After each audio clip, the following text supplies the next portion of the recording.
In this video, I'd like to explain the process for how to do peer responses in an English 101 class. So I'm here in a class as a student, and the first thing that I'm going to do is go to the assignment, which is under papers and peer responses in this class.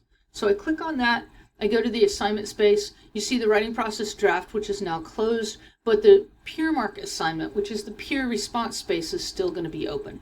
You click on the assignment to go to it, and when you launch into it, this is what you'll see.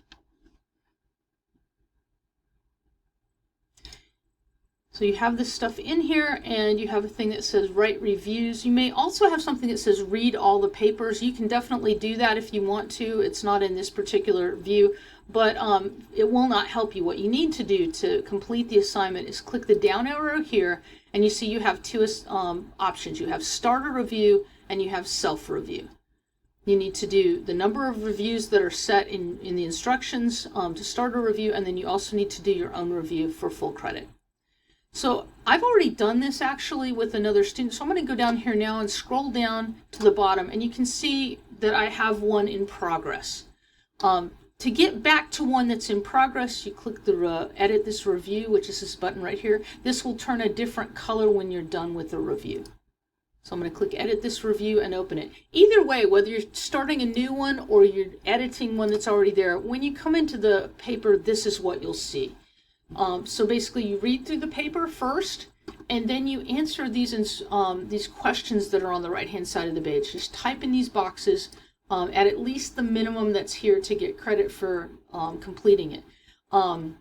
Of course, you can write a lot more than this if you want to. The other thing that you can do to be helpful for your classmates is to click anywhere on the page to let them know, kind of point out where you are having a problem, or you can write a question, or give them some kind of constructive feedback, and you can do it right on the page and just save it when you're done. Again, you just type in the box and then save it when you're done. Now, if you need to leave when you're working in these reviews and you're not quite finished with it yet, and you see that the progress bar isn't complete yet because you haven't answered all the questions at the appropriate length yet, you can click save, as I did to get this one, and it'll save it for you in a list, and you can get back to it in a minute. When you're completely done with the review, click submit and go on to the next one. If I click save, it's going to do this, and you can click OK. And then you can get out of it, and now you see you're kind of back on the first page.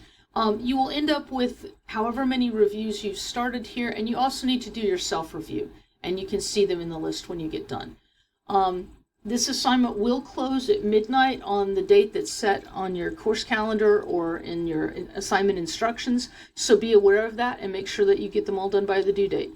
Also make sure that if you're having problems that you call Cengage at the number that is in your class. And just briefly to go back there, if you go to Mind Tap Help in your Blackboard shell, click on the Technical Help folder, the phone number is here, and you can also see their hours. I would definitely do this before the weekend because they're not there on the weekends, and they probably aren't there on the Monday holiday that's coming up either. But call them at this number. You can also submit a technical support ticket if you wish to, if you can get to it.